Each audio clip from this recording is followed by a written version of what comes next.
Hi, I'm someone who just bought Resident Evil Requiem on pre-order. Hi, I'm Jace. You should all know that by now.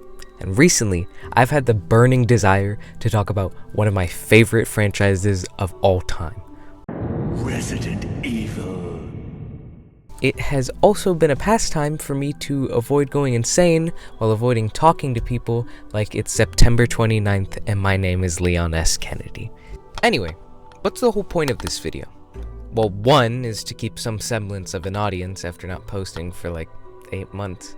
And two is to convey my emotions without explicitly stating them and disguise it as a Resident Evil video.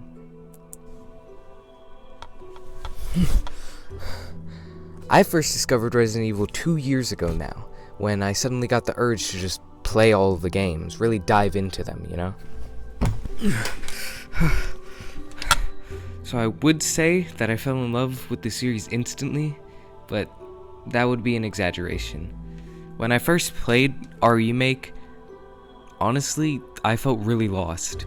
The tank controls, the fixed camera angles, the really fucking slow characters, the creepy hallways, everything just felt so new and weird to me.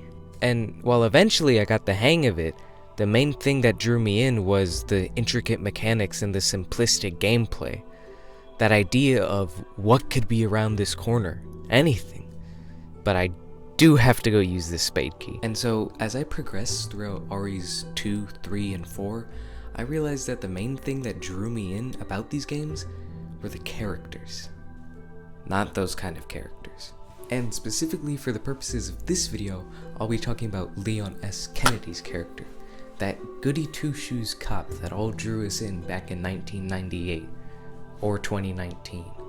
I admired him because even throughout all his impossible situations, he never gave up.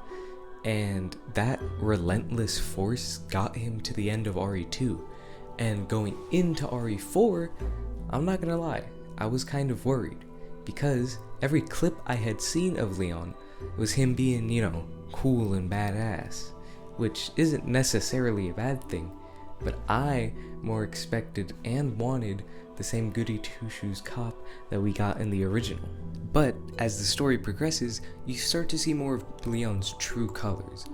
The colors that reflect the silver hair on his head, which now starts to make me wonder how much of this has affected Leon. 'Cause for all we know, those gray hairs could be natural. I mean, he was one of like 4 people to make it out of a city that literally got bombed.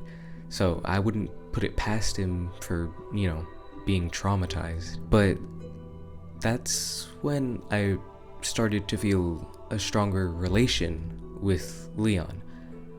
Because I realized that even throughout all of his impossible tasks that he's been through, his literal death-defying stunts that he's done, he still gets up and does it again. And it made me start to wonder, why couldn't I do that?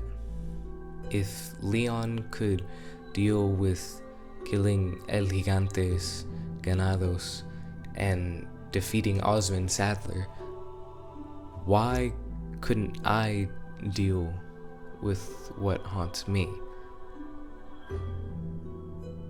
Hi, I'm Jace, in probably the most unflattering angle you'll ever see me in.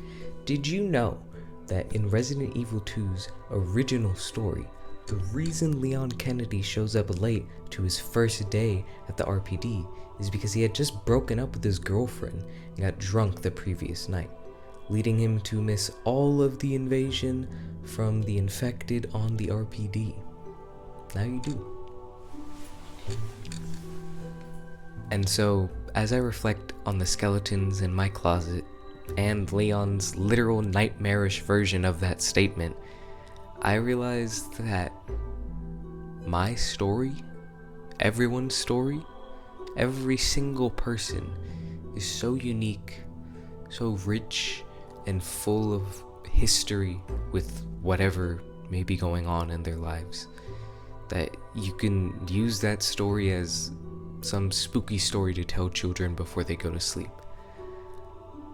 And you can do that with my story. You can do that with Leon's story. You can do that with billions of others' stories. Everyone is afraid of something. I've even previously said that on this channel before. But without the courage to face that fear, we become nothing better than the mindless monsters that haunt the halls of the RPD in the back of Leon's mind. And personally, I wouldn't want to be one of those zombies. So, I would like to have that courage. And maybe this video was an excuse for me to talk about my well-being while disguising it as a Resident Evil video. But at the same time, please don't kill off. Please don't kill off Leon. Please don't kill off Leon. Capcom, if you hear this, please don't kill him off, please.